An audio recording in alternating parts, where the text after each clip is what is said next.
Halo. Hello. Hello. Hello. Hello.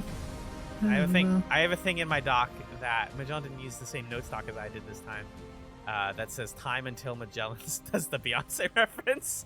So No, you don't. yeah, Do you have that really? I do. I don't, but pretend I do. F Pretend I do. Beyonce. No, pretend I do. You Pretend wrote I it do. like 50 times in a row. Yeah, and it happened. So hey, All work and no play makes Beyonce a dull boy. Weird. What a weird Really thing weird. to type so many times. Yeah, well, what a weird space that the show put me in. Hey, so here's some, Alan. Yes, sir. If you were to go to one side of like a giant Forerunner or super weapon, Yeah. and then you were to fly around to the opposite end of it, well, you'd be seeing Halo from the other side, right? Yeah.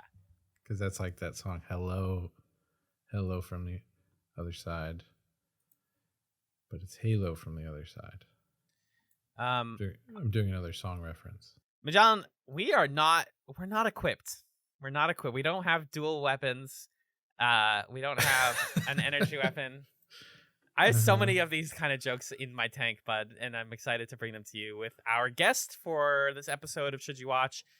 It is the leader of the Spartan army, the Sangheili army. It's Xander. How's it going? Brother of the podcast. Hey, that's my brother right there. That is. That I am. Welcome to the show. This is your first Chats appearance ever, right? It is, and by proxy, it'll be the first one I've listened to. Oh, literally, bruh. Literally, bro. That's okay. I'm not mad at that. Well, we're happy to have you here. Xander is a Halo expert, I would say. And he and I play... how long have we been doing that? This was a COVID thing that we started playing through the Halo campaigns co-op? It might have been, though it wasn't like in 2020. I think we've been going through for about a year, going through the various games. Yeah. And we're on Halo 5 now. Yeah, we're a little over halfway through Halo 5, I think. How are you? Oh, you have an Xbox. I was like, I want to play Halo 5. I cannot. You can play Halo 5 Forge on your PC. Yeah. I can make a really big gravity hammer. Yeah, so Xander has always been the Halo lore expert in the extended family, the Chat's extended universe. And so we had to get you on here to talk about Halo, the TV show on Paramount Plus.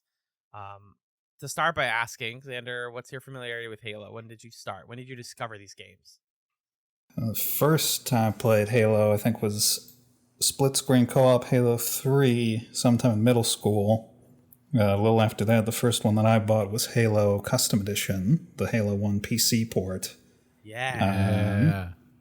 And then from there, I think, was Reach and ODST on 360 for myself. And I got the other games as I went along. I think I have like 6 copies of Halo 1 just by proxy. Wow. Because I got that PC port. I got one for the original Xbox. I got another copy of the one for the original Xbox because I tried to buy a copy of Halo 2 off of Amazon, but they sent me a Halo 2 case and a Halo 1 disc. What? And then there's Combat Evolved Anniversary, and then Master Chief Collection copies for Xbox and PC. Amazing. So you're familiar. I'm did you read any familiar. of the books, or are you familiar with any of the extended universe? Because that's something I want to talk about with. I've read a fair number of the books. I think I stopped reading around when they started doing the extended stuff, starting with the 343 days. I think I read, because there was the Karen Travis and Greg Bear novels that sort of started the Halo extended universe of the 343 era. I think I read like the first books of both of those, and I haven't really kept up since then. At least with reading them. I'm familiar with some of the stuff that happens in them. Does that include Fall of Reach? Fall of Reach was the first book, way back in 2000. Gotcha. That's the one I read. So yeah, I have the original edition of it, not the reprint. Not the one that's like based on the game that everybody likes or whatever. It's just like a book. I guess it was always like based. They always emphasize that. With it's technically based on the book. The reprints just changed some stuff around. I can't remember the specific changes, but I've got one of the original editions. I gotcha. And I never really played Halo because I wasn't an Xbox girl back in the day. I did go on to play the Master Chief Collection in the early pandemic with some friends. So we never played 5 because it's not in there. And I stopped caring after 4 because 4 was so boring. It's one of the most boring games I've ever played. Magellan and I played through it on Heroic a little bit ago, and I had forgotten how much of a slog that campaign can be. Yeah, you heard right. Heroic. We're heroes. So give it up, everybody. I give up. Yeah, that was not a fun one. But the other games are pretty good. Yeah. Yeah, I mean, John, you've had a passing interest in Halo via your brother, obviously. Yeah. I mean, all the games that Xander named were the ones that I've experienced. My introduction to Halo was Red versus Blue. Yeah. So I watched a ton of Red versus Blue, I think before we even owned an Xbox. Yeah, we watched Red versus Blue a fair bit. I think that was probably around the same time that I was starting to get into Halo. Or maybe even a little before it. I loved Red versus Blue. Back on the day when you on the internet, you checked your sites. You didn't have a feed. I would go check the Rooster Teeth site, or maybe it was called the Red versus Blue site at that time. I don't remember. And that was pretty fun. And then, I remember playing a lot of Halo Combat Evolved on the PC and enjoying the experience of that. And then I loved Reach, and Reach came out, 2010? Is that right? Yeah. 2010, because I think ODST was 2009, so Reach was 2010. Yeah. And then, so that hit for me kind of right around the part of high school where I was like hanging out with people at their houses and stuff.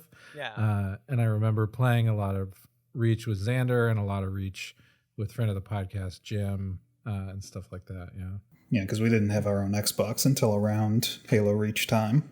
Yeah, I think that's right. Yeah. Because we had the GameCube and the Wii we went from the Genesis to GameCube to Wii in our household. And we had a PlayStation somewhere in there. We had a PlayStation 1, yeah. And then we got the Xbox 360.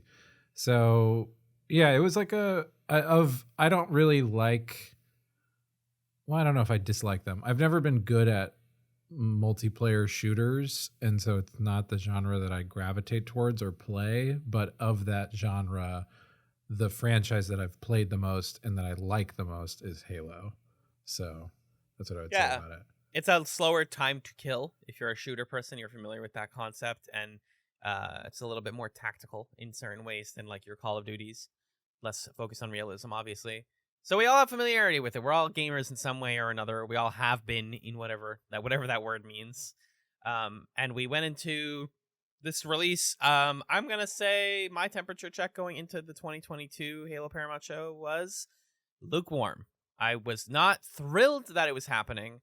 There have been talks of a Halo TV show or a movie or something for at least a decade. I know Neil Blomkamp was working on a Halo script at one point. The guy after he did District 9 got brought on to work on a Halo thing. That fell apart. Other directors have tried doing it. And then it finally took Paramount in conjunction with, I believe, Showtime. Because at the top of the episodes, it says like a Showtime production. In the credits, they have the Showtime logo anyway. As I understand it, Showtime like helped work on the show, and then Paramount bought the show, if I'm right, and then like helped bring it to the finish line. And so we watched it. I was watching it as it came out, and I'm excited to talk about it. But so our usual format for Should You Watch is we'll talk about like going into the series, how do we feel? We'll talk about the pilot, and we'll obviously delineate in the show notes where each of these discussions begins and ends. Then we'll talk about half of the season, then we'll talk about the whole damn thing. Spoilers involved. So temperature check. I gave mine. Xander, were you excited about the Halo show going into it, or were you also worried that it was going to be another video game TV show disaster? Oh, I knew it was going to be a disaster. There wasn't any worry about it. I was just like, no, this is going to suck. Was there a curiosity, though? I mean, there was I know I'm going to watch this just to know and to critique it, but no, I wouldn't say curiosity. I wasn't interested. I was just like, well, it has to be done. It felt like your sworn duty, like you were the Master Chief. Right. Something to that effect. You had been convinced from a very young age by some sort of toxic maternal figure that you had to watch this show. Something like that, yeah. The greatest villain of 2022 television. Magellan, what about you? Were you excited for the Halo show? I think when I first heard that it was a thing, I was like, what? Are you sure? Because I don't know, having played through all the games up through a good chunk of 5, and not having experience with the novels, I've been interested with the lore information that Xander will tell me about with regard to how the Spartan program works and stuff like that. But the stories of the games themselves are not particularly, I don't know, series worthy to me. And I think a lot of the time those games work better when they're lighter on the story. Like Halo 1, for instance, is just you're on Halo. Shoot that guy. And so I was kind of like, well, what are you going to make this about? But I knew I was going to watch it.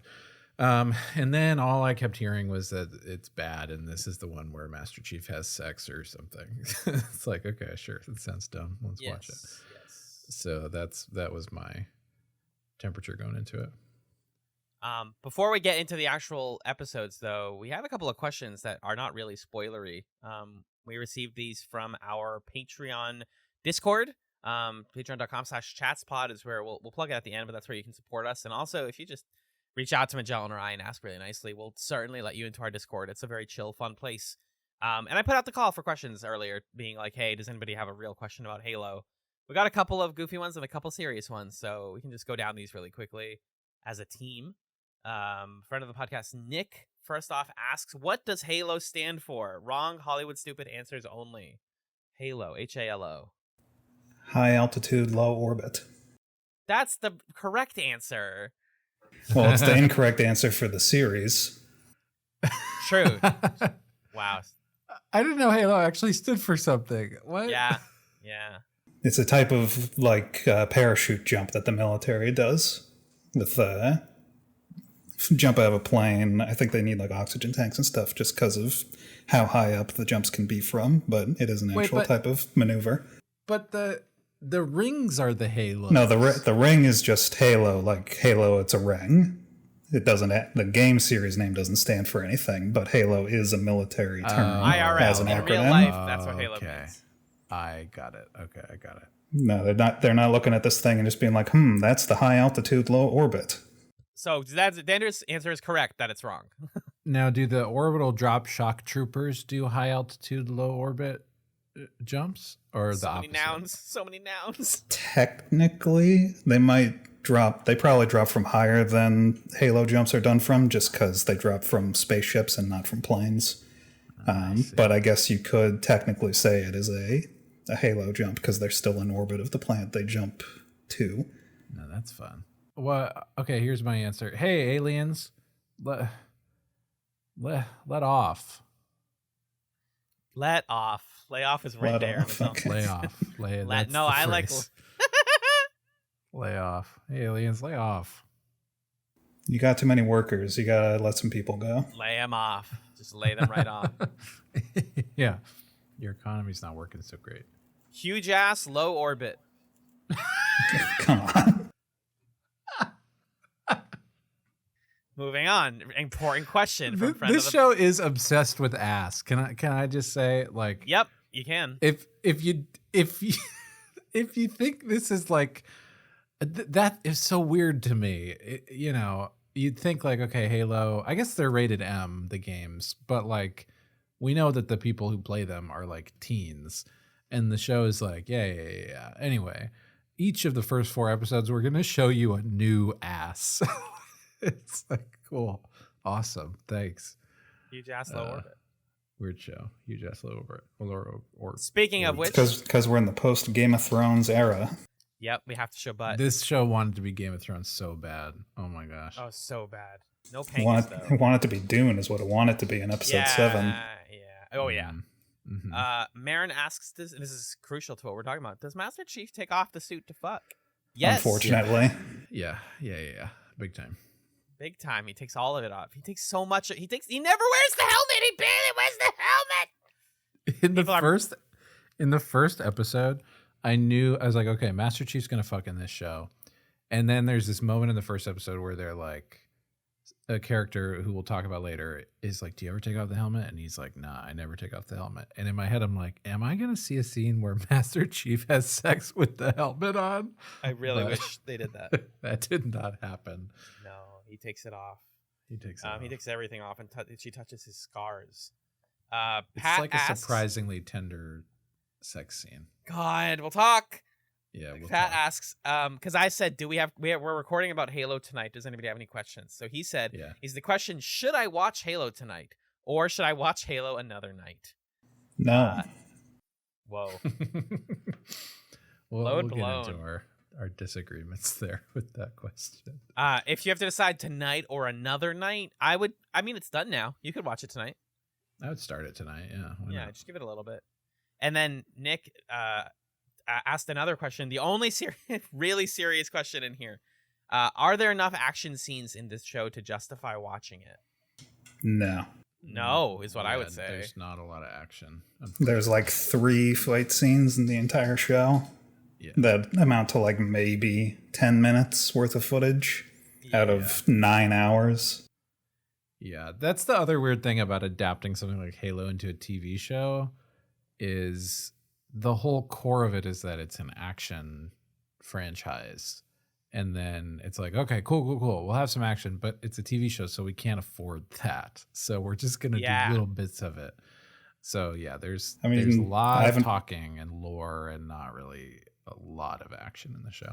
I haven't watched The Mandalorian, but as far as I know, they had a similar budget for their show, and I presume they had more fighting per episode.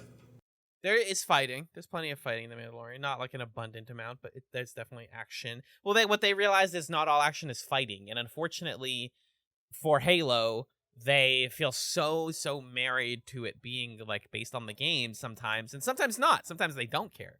But when it comes to fights, they're like, it has to be like the games to the point where we need an extended first-person shot.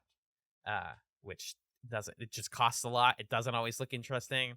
And we'll discuss if it works or not in terms of selling you on the story in the world of Halo. But those are our questions. Let's talk about the pilot, episode 1, which immediately leaves a good impression, I thought, or at least a decent impression. We were talking about how few fight scenes there are, and I was thinking, like, I would totally just tell someone, if you only came for the fight scenes, wait until they go on YouTube in a compilation, and you can watch them in like 15 minutes. You can watch them over lunch and then be done with it. Yeah. But if you're curious about like, okay, what is the story of the Halo TV series? If you're a Halo person, you're like, okay, what's it based on? Well, it's not based on the games. It takes place in the world in the same like not universe, but like the events of the games are in the process of happening. This is like right at the beginning of Halo 1, technically. But Halo 1 isn't happening.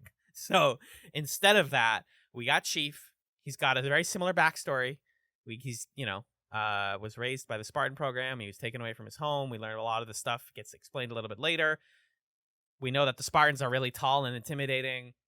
And the pilot introduces us to a really important character named Quan Ha. Who is she really that important? She's important to the pilot says she is. Yes, the pilot does. The pilot does. True, but yeah. And this episode like opens in an interesting way. It's like a pitch. I thought of it really as a pitch for the show. It's like, okay, the Spartans are taking on elites. They're saving humans. We're watching it. There's like some first person stuff, but it's not annoying.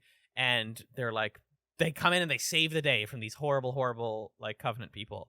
This is what you thought Halo was going to be. This is great. And then there's, like, 45 more minutes of the show. And you're like, okay, well, what's the story you're telling? Well, we're going to follow this Quan girl, who's a young girl whose father was a revolutionary on the planet. Madrigal. Made up for the show.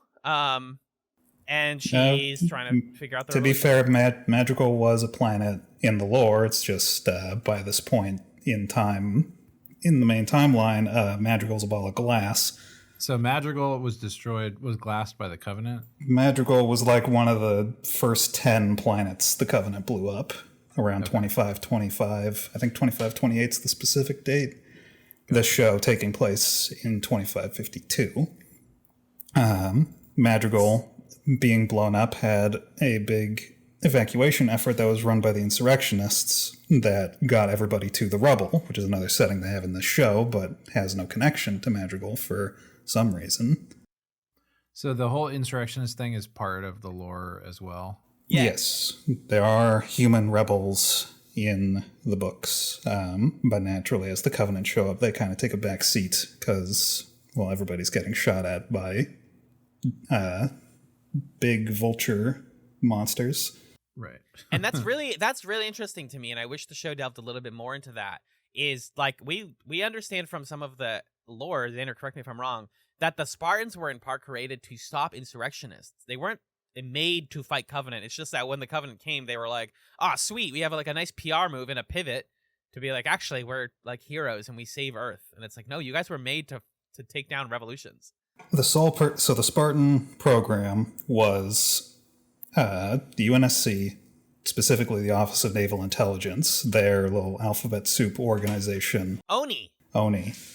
Took kids from these outer colonies, which were the hot spots for insurrectionists, took kids from the outer colonies, brought them back to Planet Reach, put them through like military boot camp, augmented them with all these different surgical procedures to make them bigger and stronger, faster, all that stuff, and then sent them back out to those colonies to kill their parents, basically. And then just by pure happenstance, by the time the Spartans were ready to fight, the Covenant showed up, and then they basically did that for the next 3 decades. And then Oni spun it so that it was like, yeah, we made the Spartans to fight the Covenant. They conscripted at a legal age, and, you know, it's all cool, it's all above board, and it wasn't. And yeah, so we get like little hints of that, because one of the things I latched onto in the pilot was that there seems to be a distrust amongst the UNSC soldiers with when the Spartans drop. They're like, oh, those guys, those weird, tall, scary people.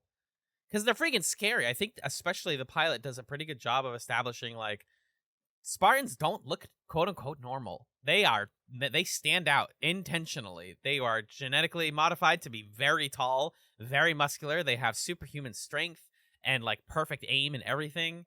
They are super soldiers to a T. Which I think, yeah, like, learning the difference between UNSC and ONI was interesting to me. And something I never really internalized from playing the games was like, oh yeah, they're not the army. Like, the fact that I played Halo and thought like, oh, Halo's like the Spartans are part of the army was it like, and realizing that wasn't the case was very enlightening for me. Yeah, they're Navy Special Forces, technically. Yeah, so they're like SEAL Team 6, but like super duper mega CIA. Something to that effect. I'm trying to remember the specific jurisdiction, because they have Office of Naval Intelligence is obviously part of the Navy, so they all have naval ranks and such. That's why Master Chief is Master Chief, because Master Chief is an actual Navy rank, though, because he's more a foot soldier than he is like a crewman. Yeah. And even like you were talking to Xander about like the reputation of the Spartans, and there's a scene early in this pilot where somebody talks in the bar about like the legend of the Spartans. Like, we don't see them all the time. They only drop when they're supposed to. So like sometimes we don't see them and we don't even know if they're real. Like, some people you can be far enough out in the outer rim or whatever that you don't even see a Spartan in your lifetime. That scene's a harder sell for me, just by timing of when the show's supposed to take place. Because like by the time the show's supposed to take place, like 90% of the outer colony is supposed to be balls of glass. And the show seems to act like that's not the case, but still says that the Covenant glass planets. Right. There's a lot screwy going on with how the war happened and is progressing that doesn't make a lot of sense.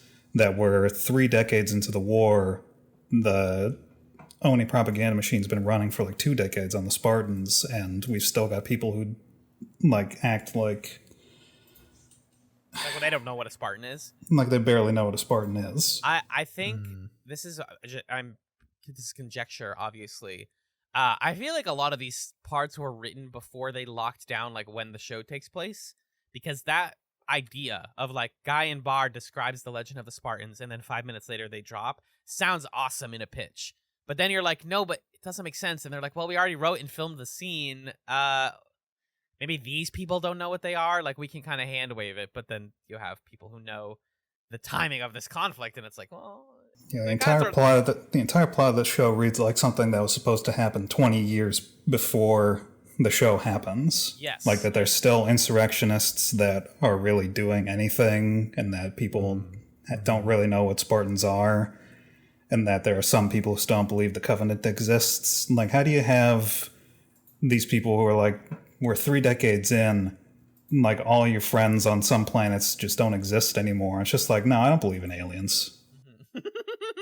Yeah, I was a little confused by how the Covenant were being depicted, like in terms of just how much or little people had seen them before, because it felt, the way it was portrayed, it felt like we were seeing a first contact moment or something, but then later the Spartans were like, yeah, man, I'm always killing these guys. So it felt like there was a lot of sort of whatever was convenient for the moment is what we're going to go with. And they're not wanting us to look this closely at like the sequence of events or the exact timeline, which is kind of a bummer considering that timeline literally exists and has been like thoroughly depicted and detailed.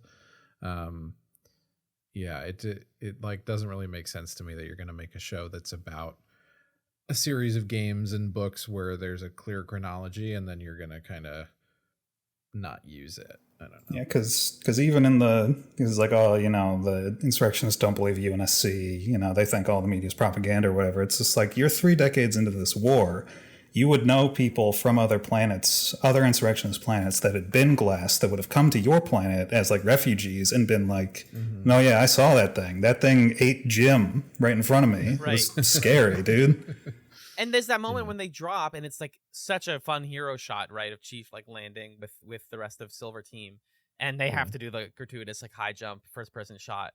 But like Quan's dad shoots at him immediately. He's like, Spartans, and he screams and like starts shooting him because it's like, oh, we don't trust you. It's part of it is like maybe they don't know them well enough, and also it's like, we know you and we don't trust that you're here to help us. So this like scene tries its best to portray Spartans as like an interesting necessity in this conflict, but they are an example of like how technology has gone too far. Yeah, there's not trust, and then there's, I'm going to turn my back on the thing that just slaughtered my entire village because, oh, there's that guy over there. Yeah. It's like that. Not your smartest move, my dude. No, Quan's dad here just kind of like makes a lot of plot convenient decisions, because this is a Quan story, not about her father. This episode really needed to be, as much as I don't like the insurrectionist stuff in this show, for the purposes of like selling this first episode, it needed to be like a 40-minute episode about, all right, what's going on in Madrigal? Who are all these people? How does Quan interact with all these people, so that when they all get blown up, I actually know who's getting blown up, and that I have a chance to like care outside of a general like, oh, people are getting blown up.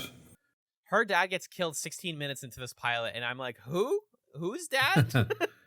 Yeah, we'll talk about the sort of longer ramifications of that as the show goes on. I think it's a weird spot to be in, right? I think what's really fascinating about this show is like, that it's Halo. Yeah. And it's hard. I don't know. Like the show is like constantly being like, okay, look, it's not like the best narrative thing for us to start with Master Chief. We want to start in this other perspective, which I think is great. I think that starting with the insurrectionists is a really cool place to start. I agree. And communicates to us like there's more to this than just super soldier guy, bad aliens. There's also all the people who are looking at the Spartans and saying that is fucked up, because that's like a big theme of the show, which is have we gone too far? What are we doing here? Kind of thing. So like the storytelling move that's better is to start in that perspective, but then the Halo show thing is to say, okay, but here's Master Chief, which leads to what we're saying, which is we just don't spend enough time with the insurrectionists to make them like a group of people whose plot we want to come back to. But the show wants to. It just also has to be Halo too. Yeah, it keeps wanting to come back to Quan when it's just like, I don't know Quan. I don't know anything about Quan. There was her dad. He's dead now. Who was that old guy? I think if they were going to do this story about, like, I've heard other takes say this. I'm not trying to parrot other people, but I don't think you do a Halo show. I understand why you have to do Master Chief, but I think putting Master Chief in this story kind of inherently makes it be about him. And for them to be like, but it's also entirely about someone who barely sees him after a certain point. It's like, you can't.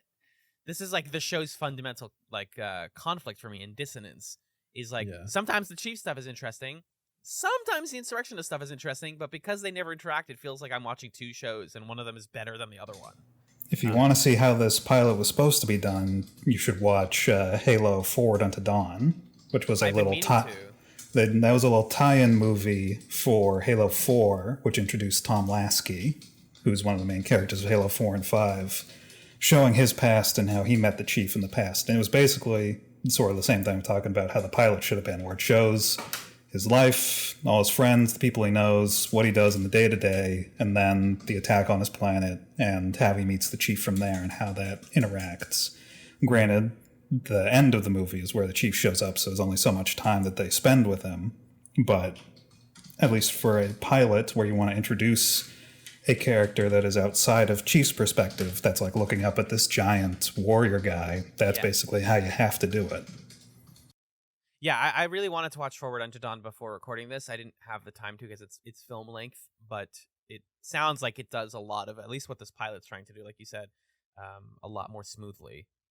The funny thing is that Forward Unto Dawn had as much budget for the whole thing as it did that the Halo show had for one episode, and was better in basically every respect. I mean, it's CG wasn't better, just literally, because they did a lot of like cheap tricks to make things like look better than they were, have a lot of things in shadow, have a lot of things at a distance, but they managed to make what they had work, whereas the Halo show had way more and didn't know what to do with it. Well, and so this is where the pilot not loses me, but where I start to go, okay, it's not just fight scenes. What is Halo the TV show? And around the halfway point of the episode, we're seeing Halsey. We're introduced to Dr. Catherine Halsey, who is a fascinating character in the lore of Halo, very crucial to the story. And she kind of becomes this enigmatic figure that we understand, started the Spartan program and has an attachment to Master Chief. And we meet Captain Keyes and his daughter Miranda Keyes, who are, changed. Their ages and their ethnicity is changed for the sake of the show. I don't have a problem with it. I do think that changing Miranda to be much younger is really strange. That was one of the first things that stood out to me when I watched this pilot, was like, oh, I guess we're making her 16 instead of, in her 30s or however old she is. Miranda is supposed to be fairly young, not like a teenager, but I think by Halo 2, she's maybe mid-20s. It's just that when they did the anniversary cutscenes, they picked a 35-year-old woman to be her, and I'm just like, that's not quite right. My problem with the Keyses in this show is that they're not the Keyses. In terms of the character? In terms of everything. They don't look like them, they don't act like them, they don't do anything they would do. Miranda's a xenolinguist for some reason, instead of a ship captain. Please, she's a podcast editor. she's editing audio. Because the point with Miranda is that, she hates her mother with a burning passion because her mother's an evil witch. So she takes after her dad in every respect, and as such turned into a ship commander. And she is not a commander of anything in this show. She's just a doctor. Magellan, how did this second half of the pilot sort of feel for you? Where were you at with this? We're getting a lot of character introductions, a lot of lore. Were you okay, this is interesting, or the key stuff? Did you like that? I really liked the pilot overall. I mean, I think I found Dr. Halsey engaging just in terms of how creepily she's played. Yes. And I liked the family drama of Miranda Keyes and what's the dad's name? Jacob Keyes. Jacob. I think Keyes. I just call him Commander. Captain. They don't really say Captain. Commander, whatever. Who also doesn't captain a ship in this show for some reason. He's just wearing a suit. And I think the pilot does a good job. Like, I was surprised at how quickly the pilot takes those character dynamics and interactions and accelerates the tension of what's going on to like fully show how these things can break down between these characters, because we go from Master Chief is like, yeah, you know, whatever, I'm Master Chief. I'm gonna come in here. I'm gonna shoot the Covenant. I'm gonna get this prisoner. We go from there to everybody's like kind of mad at each other to suddenly there's an execution order to kill Kwan. And Captain Keyes is telling his daughter about it. And he's like, hey, sorry, that's just how the military works. And she's like, that's totally messed up. To now now Master Chief is going to fight the military and the military is going to fight him, to Halsey being like, hey, Spartans, we're going to fight the military too. And that's like the first episode of the show. Everybody's just going full bore, trying to completely destroy each other. And I really like that, because it demonstrated this is how far and even further we're going to take these like really fraught character relationships. And it demonstrated that what the show is going for better and for worse, is what we talked about before, which is a sort of Game of Thrones dynamic of like, we have a wide ensemble where there's a network of character relationships. And I think what works for the show is that I have a really clear sense of like who everybody is, what they want, how they feel about this person, this person, this person. And what doesn't work for it is it spreads itself thin in trying to do that. And also sometimes like introduces or emphasizes characters that just don't really work. Like, we're introduced to McKee in the first episode, yes, right? I was about to bring her up. That's the last like prong of this pilot, is that they introduce a human woman who like is with the Covenant and is on their side. Yeah. I end up like liking McKee fine, but I just think it's such a strange choice to create her, because Xander, she's a creation for the show, right? She doesn't exist anywhere else. Yeah, the thing with McKee, so the Arbiter is expensive. Because the Arbiter is expensive. The thing with McKee is that in the books, the war happens because the prophets, who we see in the show, but they're all messed up, which we'll get into later, they find out that there's a special significance to the human race, that they are the inheritors of Forerunner technology, which they find by sort of happenstance while looking for Forerunner artifacts. That they come to the conclusion that humanity is the remnants of the Forerunner species, and they're like, well, we can't have these guys exist because then our whole religion falls apart. So then they decide we have to kill all of them, and that's what the war is about. It is a war of genocide to blast every human off of the face of the galaxy. The issue with McKee comes around that so humans are the only ones that can really activate Forerunner artifacts. I could imagine a possibility of like the Prophet of Regret having a scheme like this, where he would take a human and be like, well, you know, we need them to activate the artifacts, so I can make one into a Covenant zealot, then we can use this one. It's weird for her to have like the station she does in like the visibility. Right, yeah. Regret would basically keep her as like a secret pet, because he wouldn't want the other prophets to know about it either, because it would be his little scheme. Otherwise, Truth would have his ass on a platter. But the fact that she's like so important, and that like it's weird that she's like the scene is sort of cutting ahead to episode 2, I think. There's a scene where she's like grilling the elite about what he saw. And it's very basic, where it should have been like, because he's in the presence of the prophets and she's like their little lapdog, he should be like terrified of her. Yeah, he's not the commander of the little mission. He was the guy left behind to sort of watch the ship. He's just the bottom guy on the totem pole getting yelled at by the hand of the king here. Like Grima Wormtongue's just like up in the ear. It should be like pointing at him, yelling at him. He should be like cowering, not really because he's scared of her, but because she has the prophets behind her. And that's making him like terrified. But yeah, if she was like out in the middle of like a regular combat zone with some elite commander who like commands a fleet, he wouldn't fucking give her the time of day. I think it is in some. We'll talk a little bit more about her as she becomes a character. I mean, honestly, if we want to get lore deep for a sec, as I remember it, aren't the Covenant like mad at the humans because only the humans can access the Halos, and so they're like, oh well, we need to like fight all the humans. So them having a human on their side like defeats the whole like momentum of the conflict of Halo also. So your common Covenant soldier believes that humans are like heretics and like an affront to the gods and they need to be killed just on sight. Yeah. That's what your common guy would think.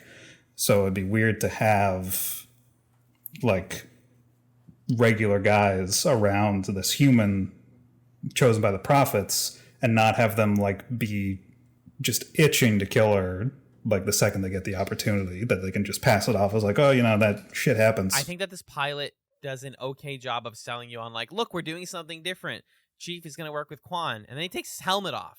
And you're like, oh, they're really doing something different, because like one of the whole things in Halo was always like, you never see Chief's face. That's the point, is that he's a no-name soldier and that he, you know, his identity is his like combat experience. You could be him.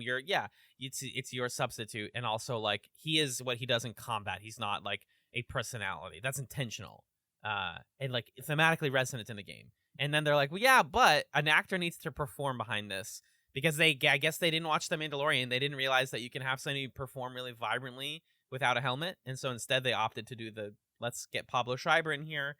I think he does an okay job in spots. He's not given a lot to do, but that's where I think he does a great job. He has a very interesting face to look at. He's got a big nose. It's very distracting. He does have a larger than average nose. And his body language is all wrong too. Like you're playing the Chief. Yeah. Well, yeah, the height thing. Like, because in Forward Into Dawn, they got the guy who played Colossus from the X-Men to play him, to be in the suit.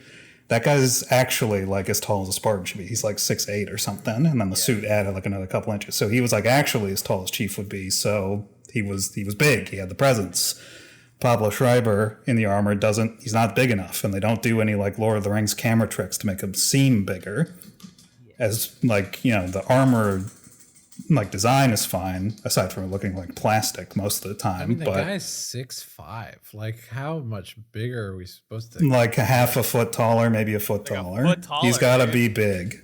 I know, but like 6'5" is big enough on the screen. I don't need. Nah, he's got to be big. 7'5". I want a big boy. He is 7'5". He's got to be huge. That's what I'm here for. But then you're really like limiting the pool of actors you have to choose from. Or you got to do those Peter Jackson camera tricks to make them like seem bigger. They try to. I guess so. On occasion, but not enough. Weird. I honestly think that I think a lot of his body is CG in parts, and that's where I'm like, like his like toned, muscly body. In the suit. But on the top of his body, he needed to be on steroids or something. He's not muscly enough. He's fit. Xander. Come on. No. That dude is He's got to be. He is fit. He's got to be even more jacked. This is like a guy who's supposed to weigh like 300 pounds. He's got to be a giant. He's not big enough. I want to be bigger. He's got to be like George Foreman cut. I mean, I do get it in the sense that like you don't look at this guy and you think this is like a scientifically enhanced super soldier who's greater than any person could possibly be. The guy looks half the size. Chris Pratt is like 5 inches shorter than him. In Guardians of the Galaxy, he looked like 5 times as muscly. He needs to be at least like that buff if he's going to play Chief. I mean, let's cut the guy some slack. I think he does a great job. I think he's looking good. No. He clearly worked out. He clearly got his muscles. He worked out, but he didn't do enough. And his body language is all wrong ways. In the suit, he's too lumbering. He moves like a big bear. He's not robotic enough. Wait, so he's not big enough, but he also looks too big in the suit? What are you trying to say? I didn't say he looks too big in the suit. I said his body language is wrong. He moves around like a big animal. And like he just swings from side to swings around from side to side, like boom, boom, boom. Like he weighs more than he does, but he like the chief needs to move very precisely. He doesn't turn a lot. He doesn't like stop and then like shift his weight from one foot to the other over like 5 seconds. If he like turns to look at you, he turns his head. He doesn't like turn all the way around. These are very important things to get the feeling across that this is a very like socially inept, very stoic, very mechanical soldier that he doesn't get across. Hey guys, let's talk about 2 through 6. I wanted to say one thing about the Covenant stuff that is probably, I guess, relevant to 2 through 6. So we're going to spoil 2 through 6. But this is sort of on the topic of McKee. And we joked about the Arbiter not being in the show, which I think is a huge loss because like the only most interesting part character of the stories of Halo was the Arbiter story from Halo 2. That was like the highlight narratively of the Halo series. And what it does when you replace that character as like the POV character in the Covenant zone with a human who's been kidnapped by the Covenant is, or not, I guess, whatever. Yeah, it's obviously like a Stockholm Syndrome thing. What happens when you replace the Arbiter with a human is you like, in a way, have a more regressive portrayal of the Covenant than Halo 1 and 2 did. Like, you know what I mean? Because it's just returning them to they're bad guys, they're religious zealots, whatever. We don't have to investigate that or interrogate that at all. And I'm not saying that the Halo series has like an incredibly nuanced portrayal of the Covenant, but they have some nuance to it, and they discuss how like corrupt leaders can deceive people with religion to make them do things against their interests, and there's like factions within the Covenant, and it's like an interesting thing, and we understand the Covenant's motives, and this show just has no interest in that whatsoever, which was my personally biggest gripe with the show, and what I was bothered by as it went on. Something they could have done with McKee is because, so you got the Grunts, who are like a slave race in the Covenant. Like, you know, before they couldn't even like get to use guns. They were purely manual labor, and then they rebelled and had a big fight, and then the Covenant blew up their planet. And then they're like, but now you get to use guns. So, you know, there's that. But something you could have done with McKee is because she basically is kind of like, she fits in this sort of weird role where she is kind of slave, but not. So it'd be like, she should have some sort of interaction where she like looks at a Grunt, and either she sympathizes with them a lot because she's sort of she understands a sort of scenario of being like low on the totem pole, or because she's trying not to be that, she's trying to cope and pretend that she's higher than that station, she's like be like totally mean to them. Like she sees a Grunt, she's like kick it in the face or something, which would make it be difficult because it'd be like the size of her. But you know, there needed to be some sort of interaction with her, with the different aspects of the Covenant, the different classes among them, how she acts with them. Right. Yeah, the show is just like not interested in portraying Covenant society as a society, and I think that that's like kind of myopic, and it's 2022. Are we not gonna like do this a little better, guys? Everything for both factions is so cartoony. Either like the Covenant, where just like there's just aliens, and like the only characters are like the prophets, who are barely even as complex as they were in the games. And then you got the UNSC, who are just like, our stock prices are down. Where's our fuel? Was this a war for genocide, or am I talking a business deal? Like that scene in episode 2 was so dumb. Where it's like, Venture's back on the thing, so now gas prices are going down. It's just like, are we dying here or not? Yeah. Okay, so the 2 through 6 introduce a lot more characters. We get Yeah. Venture, who's played. This guy's doing his best. Carl fucking Tanner. Yeah, what's the guy's name? That's the character he played in Game of Thrones. Carl fucking Tanner. Oh, okay. Guy who like tried to sword fight Jon Snow, which he had just taken down Mormont, so he thought he had a good chance. That's what I know him from. Okay.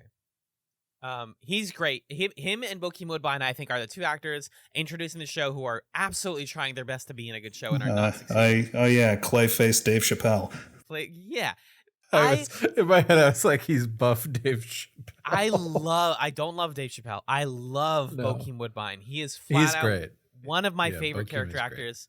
If you have not watched Fargo, he is a major character in Fargo. I think I think he is in Fargo. He's like the best part of that season. But for real, like he's just such a good character actor. He brings such a weight to everything he's in. And they introduce him here as like Chief's defected from the Spartan program friend from his childhood who went on to form a like weird mining colony of like independent socialists, I guess, that just kind of hang out underground and chill and work. And one of them's Hungarian for no fucking reason. The rubble is annoying to me because it's like, oh yeah, we're here on the rubble. It's like there's no government, there's no responsibility. You can do whatever you want. I'm just like, all right, what's the lady selling churros selling them for? Yeah, who's bringing the food to the asteroid belt? Yeah. I always have these questions whenever someone like it's cute to say in a TV show like we made a society with no rules because we hated society, and it's like, okay, but you made another society. Like you can't.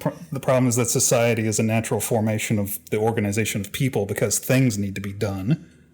Otherwise, we all starve to death in the middle of this rock or we run out of oxygen. My question for you though, Xander, does this storyline have any concern for that?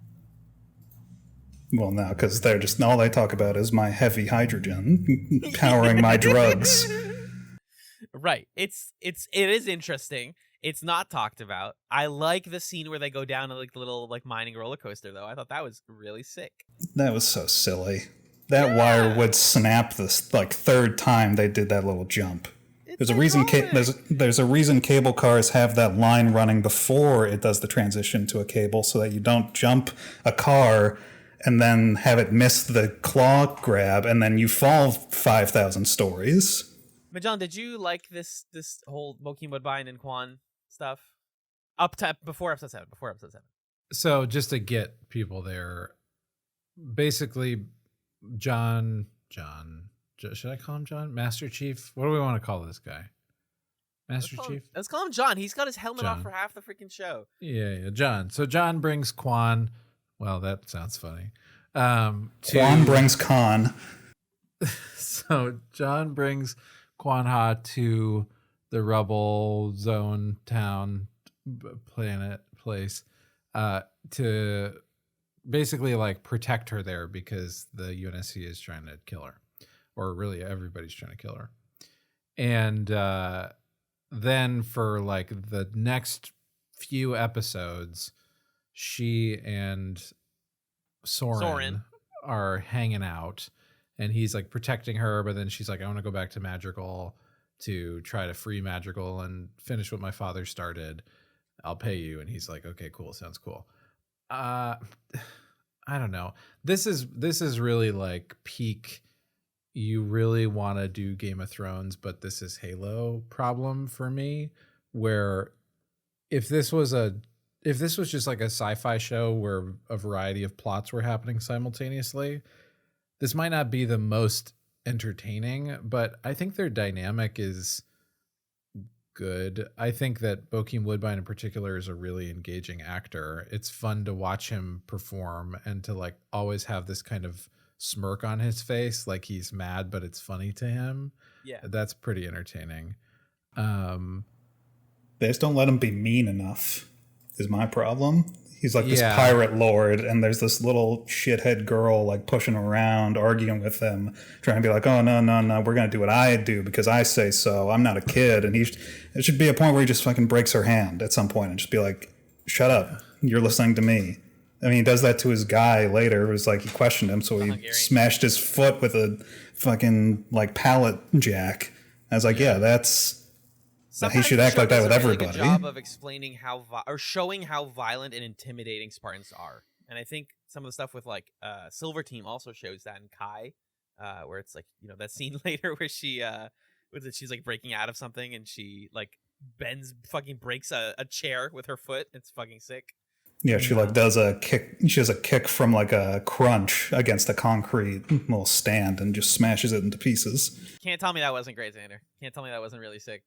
I figure she could have pulled with her hands and probably still had enough leverage, but the kick was good. The kick was a good idea. There was also the point where she was like had the warthog on the pulley. I'm just like, yeah, that's about right. I like that. That was cool. Yeah. They did it. Okay, sorry, Magellan. My favorite bit of strength was when that Sangheili shoulder checked the Chevy Tahoe in the first episode. That was kind of fun. Because the Chevy Tahoe was dumb, and that's what an elite could do to a car. Yeah. That's awesome. Yeah, so I don't know, like Quan and Soren going off and having their adventures and like kind of hating each other, but then maybe they don't hate each other anymore later. Who knows? We'll talk about episode 7. It like could have worked in another show, but in this show, the whole time it's just like, all right, but Master Chief's over there. Are you guys gonna go hang out with Master Chief anytime soon, or what? And so I just didn't find that plot all that engaging. And then when they got back to Madrigal, it was full of these side characters who, just like Xander was saying before, we didn't have the time to learn who they were. And then the show is trying to be like, okay, cool. So you care about these people, you care about her dad and this lady, and here's the bad guy. How do you know he's a bad guy? Just because he like acts like one, I guess. It wasn't my favorite part of the show, I would say. No, it's honestly filler. I think they could have made like a tighter 6-episode show if they wanted to do the other thing that happens in 2 to 6 is that we learn that the real villain of the show is not the Covenant, because like we said, even those prophets are really expensive to shoot. But instead, the villain of the Halo show is Dr. Catherine Halsey, who is slowly revealing herself to be a mastermind who values humanity but defines humanity differently than the rest of the cast of the series. The problem with Dr. Halsey's portrayal, I don't know how they managed to make Dr. Halsey, who was already like an evil Dr. Mengele woman in the books, even worse. They made her like cartoonishly evil, because at the very least she had very few redeeming qualities in the books, but one thing above all that she cared about was the fact that her Spartans were as much of themselves as they could be. There wasn't any brainwashing. There wasn't those stupid, we put a pellet in your ass crack to make you not have emotions. None of. Yeah, I thought that was dumb. Dr. Halsey was all about, we teach the kid, it's indoctrination still, but it's like we teach the kids to believe this stuff so that they actually believe it. And then they do it as much as themselves as they can be. And then even in the later stages of the war, she came around to the ideas of, well, it's not right to sacrifice the singular people for the greater good. And in general, it was a thing about when they discovered the flood, where it's like, do we dissect this one guy who might be immune to the flood, who we might get something out of, we might not, for the chance to come up with a cure for the flood? And she came around to the idea, it's like, no, that's not right, which is an interesting decision for her to come to, considering she spearheaded the abduction and murder of 75 children. But there was something with her. There was a complexity where she's just like, I'll just have Cortana eat John. I don't care. John's going to be me now. Everyone's going to be me. Yes, and it'll be great. 2 core concepts introduced with the Halsey plot in 2 to 6.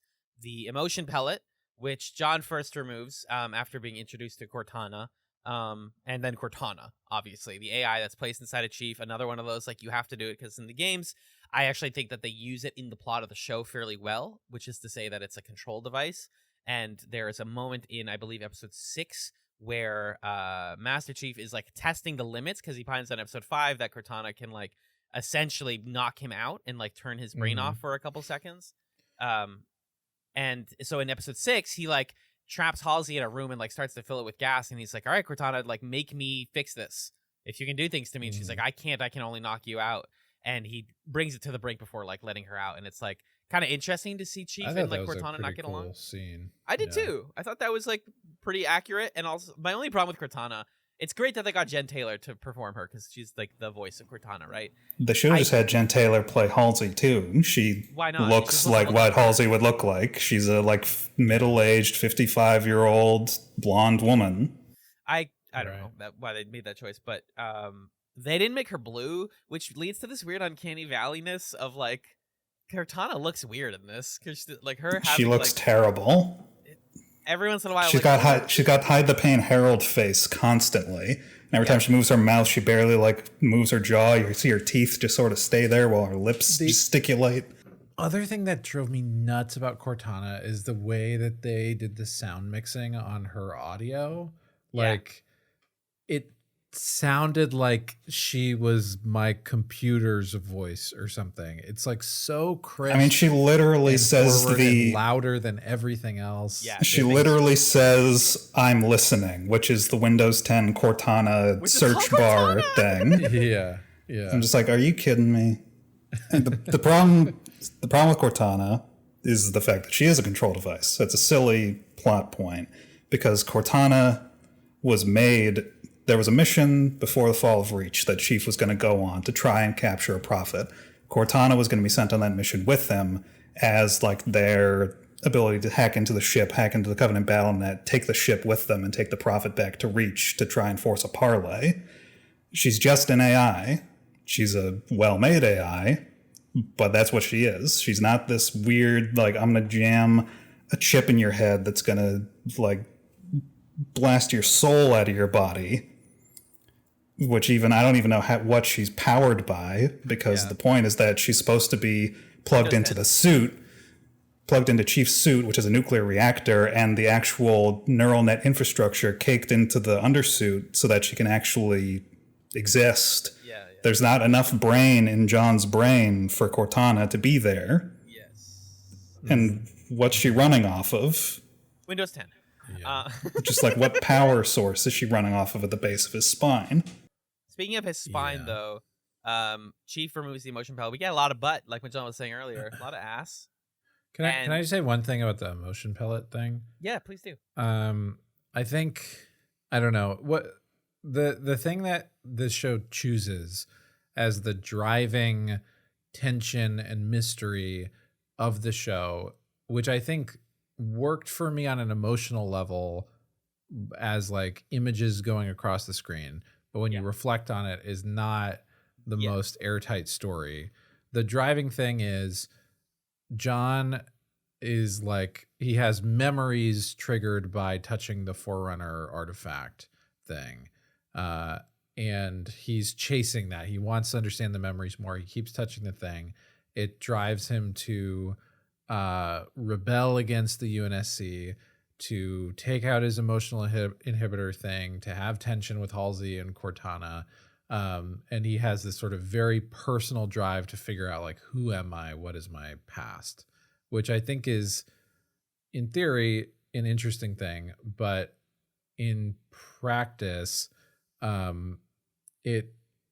don't know. Like, what it ends up doing is, especially with the emotional inhibitor thing, is the story sort of saying like, oh, you know, normal people wouldn't do any of this stuff. Like, he's only doing this because he has like a magic thing in him that makes him not human or whatever. Yeah, right. The problem is that it takes away from some of that horror of the Spartan program, where the reason they act like this, where they are socially inept, they're very weird to interact with, they're very distant from people, is that they were like basically tortured as children. They're put through like military training camp, which is already an ordeal for people who are willing participants. You took an unwilling adult, this would be a horrendous experience. You take an unwilling child, they're fucked up for life. Yeah.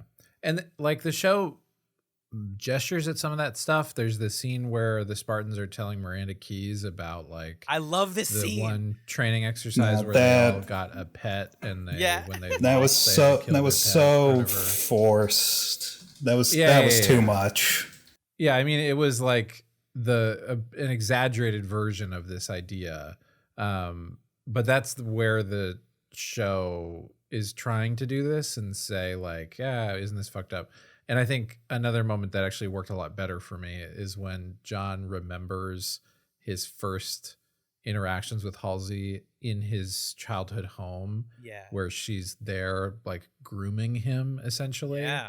And if the show had just like sat with that stuff and not done the like, you have a brain chip that's making you think weird, or the AI's making you do this or that or whatever, and just had it be like, you are someone who was indoctrinated into this system. All of these people are complicit in making the system the way it is. And you need to like deconstruct that, take responsibility for the things you've done. But you know, that's not fun TV. So instead it's a brain chip. Well, that's because that's hard.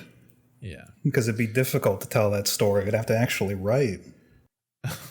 But Jesus, what about the scene where this made me laugh? Two examples of the emotion ship making me laugh unintentionally. Number one, Chief goes to see music and nearly cries because he's like, "Oh my god, music!" Because we had those two leftover violin players from Star Trek. Their contract wasn't up. I kind of like that scene. That was silly. City for the first time. Everything about that sequence was so forced. It was so cliche. It was just, isn't it beautiful? He gets to hear the music, like jerking themselves off for 20 minutes. I thought it was beautiful. But John and I are really sappy. The music of this city. It's sappy. If that okay, here's my to go back to the premise of the podcast. Here's my should you watch for 2 to 6. We can keep talking about these things. Yeah. If you see stuff like that and you're like, okay, this isn't what I expected, but I'm interested. You guys know this. You guys know this scene was done better in Equilibrium, 15 years ago. All their emotion chip was done better in Equilibrium. Yes. It's literally a rip from a Christian Bale movie. I know. Come on, people. If that stuff is like, you're like, okay, that's either funny or interesting or emotionally resonant with me, yeah, you could probably keep watching Halo. You could probably just knock the last couple out.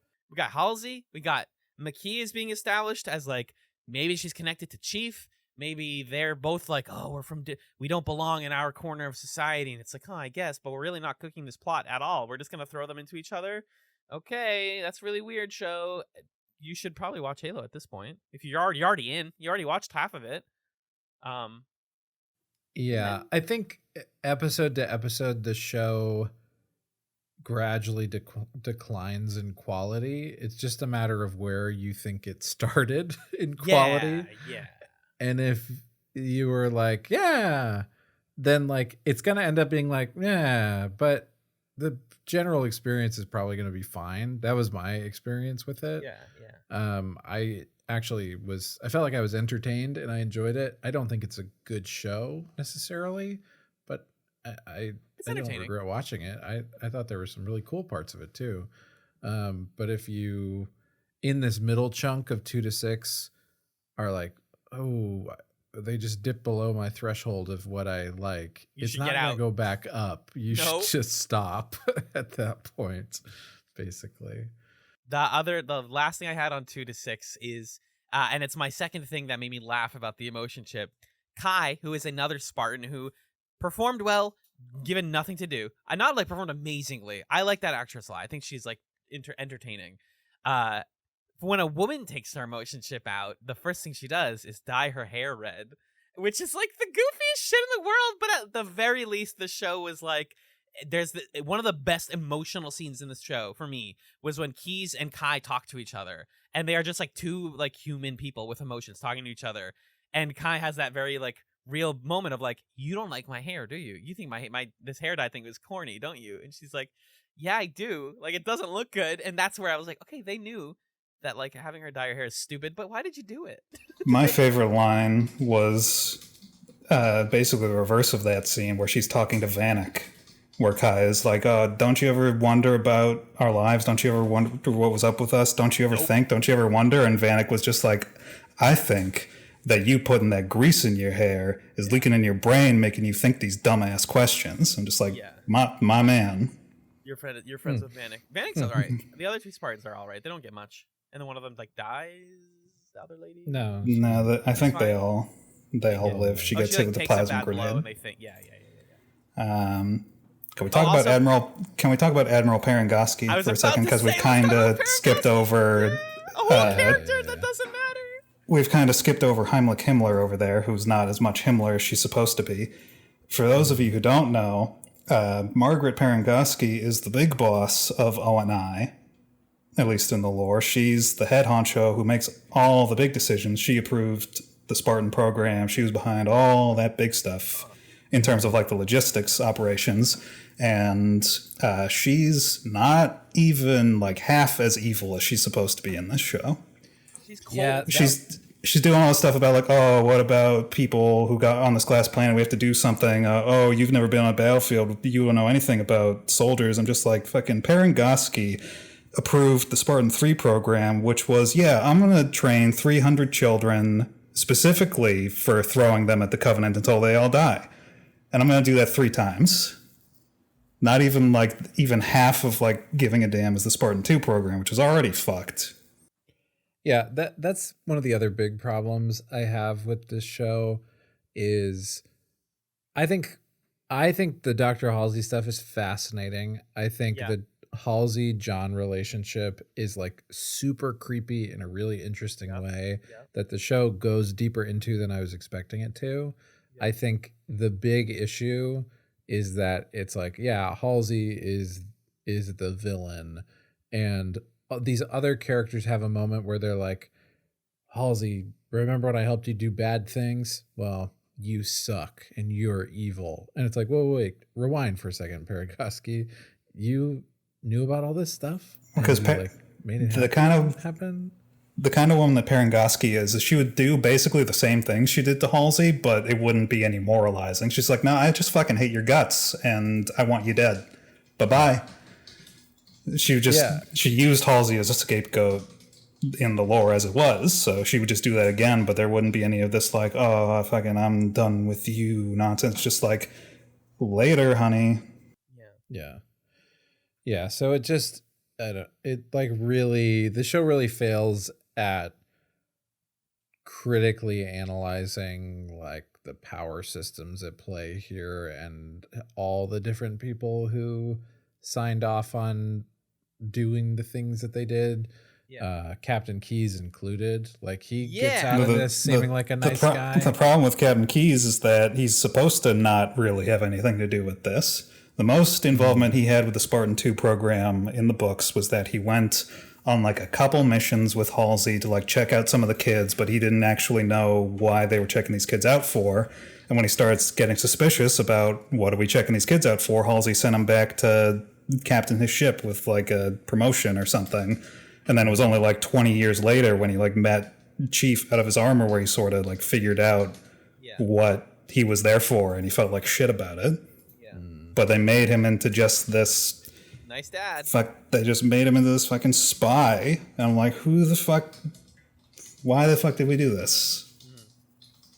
And who the fuck is Halsey's assistant? Oh, he wants to fuck Halsey so bad, dude. That guy was funny. The scene when she makes one of the clones, and he clearly like touches it like he wants to have sex with He's the clone. Gonna go kiss the clone. Yeah. Wow. Laying it on a little thick, aren't we, people?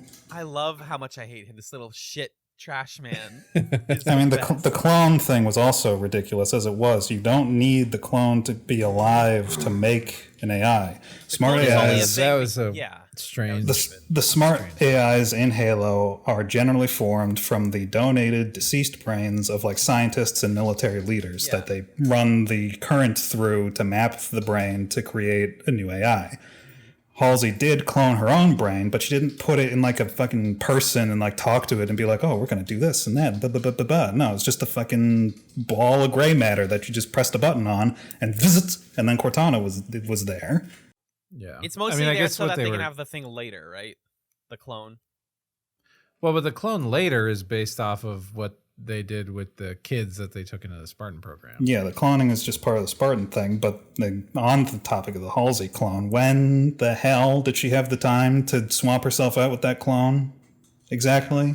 I don't know, but it worked. It did not work at all. It It was the stupidest thing. It was a real Usual Suspects moment. Yeah, it was the cheapest little haha. She got away with it, and it's just it doesn't make any damn sense. It didn't make any damn sense. They let her have her little apartment. They didn't put her in a cell while they were waiting to transport her. They just let her be in her apartment with all her stuff and her assistant. Just let her do whatever the fuck she wanted.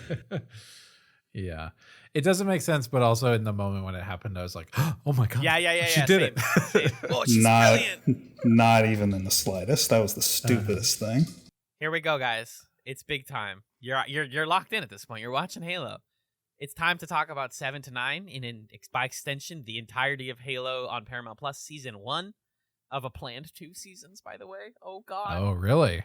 They got a second season. They got 2 before the show started, though. So okay. Hell yeah. So, episode 7 is one of the worst episodes of television I've ever watched in my life. It was super boring. Yeah, somebody got their rejected Dune script and were like, hey, what if I made a Halo show? Then I can actually write this. Uh-huh. They said of Venture earlier, and they're like, he's the worst. He's a twisted, evil piece of crap. We need Quan to kill him to show that the revolution is doing something. She spends a lot of time going between different churches and revolutionaries who are all like, yeah, we all got paid off. We're all corrupt. We all quit. Sorry, Quan, there's no more revolution. She's like, I don't believe it. And her and Soren have a bunch of back and forth that's not fleshed out at all. And then she escapes from his thing, and then they go and they fight, and there's like a short fight scene, and then Venture blows up. And that's like mostly episode 7. And we don't see Chief for a second of it. I really liked episode 6. Yeah. I in the moment of watching, I was like, wow, that was a great episode. Or a good episode. And I realized after the fact, the reason I liked it so much is because it was less than 40 minutes long. Yeah. And there was no Quan and Soren stuff in it whatsoever. There was no insurrection, anything. And then episode 7 came around, and I was like, oh, I see what we're doing here. This one is all about these guys. Got it. And there's that weird bit of like the desert people and the dream thing. And I can hold fire and it turns into water. I'm just like, that's not how heavy water works. Ring with Master Chief now. It's like, huh? Yeah, she has a dream sequence where she fights Master Chief. That was an actually scary Chief, though, in the dream sequence. Yeah. They put a little effort in that scene into actually making him seem giant. Scary. Yes, because it's like from her perspective, so it's looking up at him a lot. I wrote in my notes that there is value in a grounded story about resistance, how resistances fail in this world. The problem is that Quan literally can't carry a whole plot like this because there's no resistance for her to help out. And it's just about her going like, well, shit, I can't really do anything, but we still need like a big explosive action sequence. So they're like, okay, well, let's tack on Venture. So she has somebody that she can kill, but he's not the main bad guy because that would break the plot. So let's just give her somebody who's useless to kill, and it's really just to give us catharsis. Let's just make Venture show his ass on camera. You'll care. You'll care. You want to see another ass.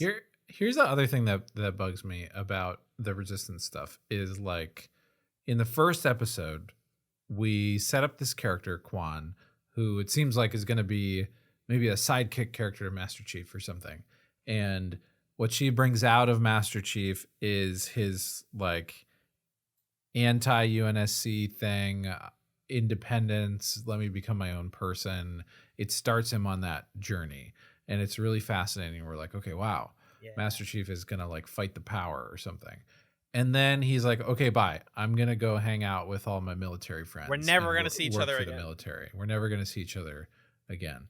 And meanwhile, Quan isn't really fighting the UNSC, right? She's fighting this guy, Venture, who's like the provisional governor who's a puppet of the UNSC. Yeah. But like the optics of that, the way that ends up looking is like the show doesn't really want to like dismantle the UNSC. It doesn't really want to be like anti-military or anti-fascist or whatever.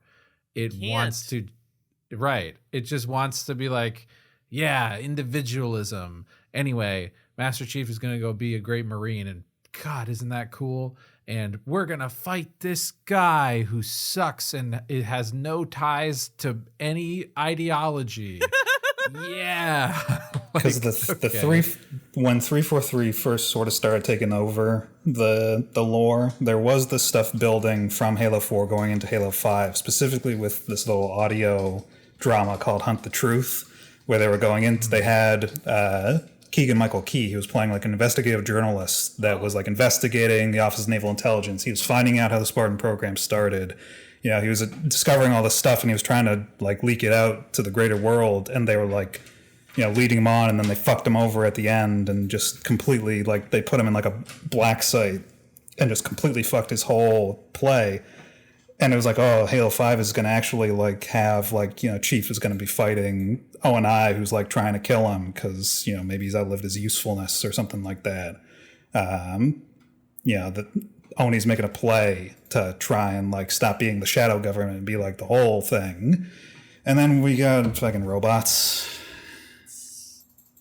We just got robots for Halo 5 plot. It's just like, no, we haven't been able to get a consistent writing of a plot for any interhuman conflict at all. I want to roll us back a little bit, because there was something I was thinking about during the break, is the fact of how much stuff the UNSC has that's apparently on like instant transmission Wi-Fi. Because the whole end of episode 1, we've got Master Chief and Quan are in this Pelican coming back to Reach. I'm just like, all right, one, I got a problem because FTL travel in Halo takes months. These two should be in cryopods for the sleep so they can get back to Reach, and then we do any debriefing, assassinating Quan in a back room where nobody sees her, so nobody has any questions. Yeah. But it's like, so you're telling me that the UNSC has the ability to transmit across interstellar distances a Wi-Fi signal to turn off the air in one of their dropships? Well, no fucking wonder the Covenant keep finding us. We're broadcasting fucking broadband signals right across the state. You can see it. It's right over there. Fucking no wonder they keep finding our planets blowing us up. Yeah, I thought that was kind of dumb too. In episode 6 or whatever it was, when Maquis just like, oh, they're at this planet. This is their stronghold. And they're just like, all right, we're going to turn all our satellites. We're going to point them at that star system. You're going to tell me what's there. And it's just like, great, I'll get back to you in 100 years. Light only travels so fast, motherfucker. If you want to get some, like if you want to get the head of the satellites is like, right, fucking Key's just like, I want every point pointing at that star system. I want to know what's there, and it's just like, all right, Chief, I'll call you back in 50 years. Why don't you go get a coffee? It's like in Halo, if you want to see something, and just like with any setting that doesn't have like interstellar communication through some bullshittery. If you want to see something, you got to send a ship or a probe there to go see it, and then come back and tell you what's there, like a carrier pigeon. That's where we're on. We're on physical, like go there, see it, recon, come back, tell us what you found. That's what we got. The best the UNSC had at this point in time was that they could sometimes be able to send messages like through slip space. But even then, they'd have to send a ship first to send the message back through slip space. You can't just point. Light only goes so fast. Right. And we're still dealing with interstellar distances here. That's just the reality of the thing. It's like, yeah, we didn't see anything. It's just like, yeah, no shit, you didn't see anything. Meanwhile, this is all valid, and I do think that they should have like a lore expert or like a science expert on for stuff like that. Meanwhile, I know for a fact Magellan and I have a tight 45 to 60-minute discussion ready about McKee and Master Chief having sex and the sort of like gender sexual politics about that. You know, for all of the headlines that I was seeing going up to this episode, it's like, oh, it's nothing. You see, for all the ass that's in the show, you don't see anything. There's no ass. There's no ass. All I see is Cortana having the cuckoldry face. Just hide the pain, Harold. Just. I have that face saved on my phone as a meme for things. It's my favorite. It's so fucking funny. Yeah, so McKee is established. She like, do you think Cortana could feel him enter her? Yes, she says that. Oh my god. No, she says that. She says, I felt everything.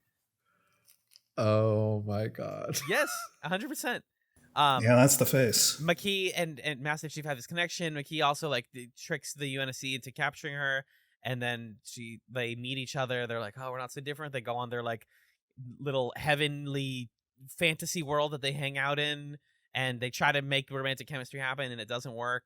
And then they're in person together, and she's like, oh my god. And then they like touch each other's scars, and then they have sex, and like there was some great discourse there's some annoying discourse on the internet recently about like the role of sex scenes in television shows.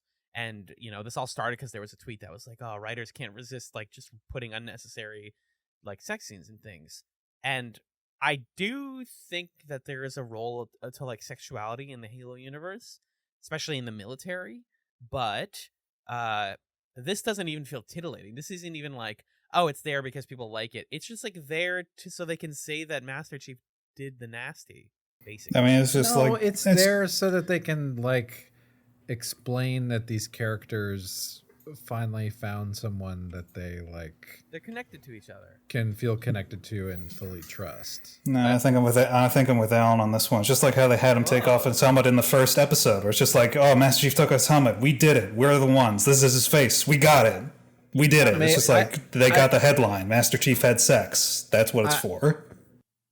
Maybe. Like, I think there are probably some people involved in the production who feel that way. I think there are also plenty of people involved who are just trying to make Game of Thrones, but it's Halo, and are trying to do like an emotional beat that you would find in a show like that. I was not walking out of that scene like, I just saw Master Chief fuck. Like, it's not. Because you're an adult. No, not because I'm an adult, because the scene is just not portrayed that way at all. He's like not in his, there's no armor involved. It's not like this kind of brash thing. They build up to the moment from a character perspective, and I don't know. I thought it was fine. I think we could have an argument about like, did they need to have sex, or like, is McKee even enough of a character for her to be in a sex scene without us feeling super weird about that? Neither of them would even know what sex is. Right. That's what I wrote to Xander, was this scene could have totally, this is cynical. I try not to be cynical here too often, I know. This scene looks and feels like somebody never saw what sex is, but knew that they needed to put sex in here. And they just like kind of put the beginning and end of it. And they were like, I don't know, they hug, they wrestle. And it's like, I'm not saying I wanted to see like graphic intercourse. I didn't need that. But like, I was actually charmed by how restrained it is restrained. It was. It is restrained. And I liked, it worked for me that both of them have like been struggling throughout the show to connect with their humanity in different ways. And they have this moment of shared humanity. Then the next morning, she goes and rips the little pointy thing out of her finger. I mean, it's another scene of somebody ripping a thing out of their whatever, but like, there's a lot of ripping and a lot of eye poking in this show for some reason. That part was gross. Because we played Dead Space 2, I guess. I'm just saying Master Chief fucking is good, actually, and I'm willing to for that to be my stance, and you both can disagree, and that's fine too. I agree, Magellan, that like you can do a Master Chief sex scene. This is just not I didn't find this like to work for me. And again, I think it's mostly that McKee is like not a character, and we get one scene of her past that's like, oh, the humans were horrible to her and the Covenant were not horrible to her, so she joined the Covenant. And again, that just feels like convenience to not have to film Covenant too often, have a human that represents the villains. There also wouldn't be trash sifting colonies because the UNSC just fires their trash into space. It's already sorted. That's actually funny that you're not the first person that I've heard. If you have anybody sorted, you have an AI in a factory sort through your trash and then shoot what you don't want into space on your fucking Mac cannons, which they do. We wouldn't bother with human slaves for this because it's a waste of resources, waste of time, waste of money. You got to pay the guards, you got to buy the food, you got to fucking like dispose of the corpses of the children you beat to death. Like, it's just too much hassle. Jesus, Xander. Beyond the pale. On the topic of pragmatism stuff, we talked a little bit about Miranda's interactions with the Spartans. It was very silly to me that this was apparently the first time anybody had asked the Spartans about the Covenant languages. Like, we've been fighting these people for 30 years. The Spartans have been on the front lines for like most of it.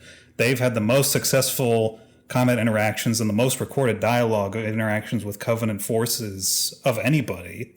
And we're telling me nobody's asked them to describe like intonation or like what they've heard when they've reached for certain equipment or pointed for somebody to do something.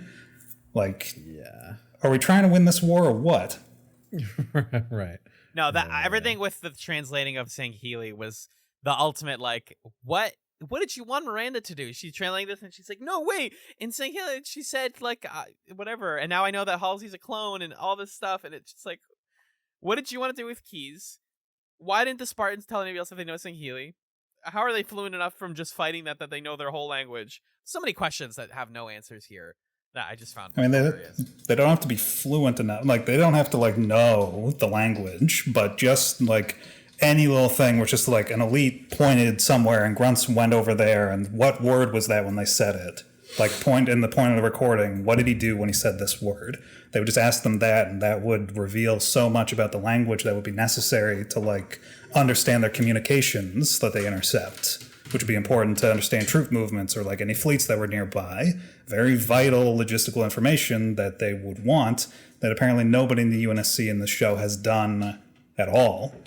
Mm-hmm. Let's talk about 8 and 9 then, because we're starting to near our I feel like we're beginning to wind down a little bit. We get a lot of action stuff. Not action scenes like fight scenes. Absolutely not. We get one more fight scene in episode 9, which is so corny. It's kind of sick when like Master Chief like rolls under the big Goliath guy, and like that part's kind of fun. But this is just the most, hey, did you want to see a first person Halo scene, but in a show? I liked how Chief fired 15 bullets and his ammo counter went down by 1. I saw that. Yep. That was weird. That was a weird There's detail. So little effort in the CGI at random points. Damn. Because they don't know what to do with their budget. Damn. And then Chief is like, I can't touch the arm or whatever. I can't like beat these guys. I'm getting my ass kicked. Cortana, take over my body. And she's like, if I take it over, your humanity might not come back. And he says, it's worth it. And so he goes sicko mode. He shoots everybody.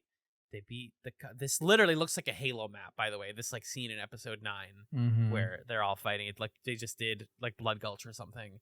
And he wins. And then there's like moments at the end where it's like, wait, we have an ensemble now. We have a ship that has Parangoski and Keys and all the Spartans on it. This is like a show. I hate it when I finish a show and go, oh, this was what the show should have been. Was like we have an ensemble that do things together and talk to each other.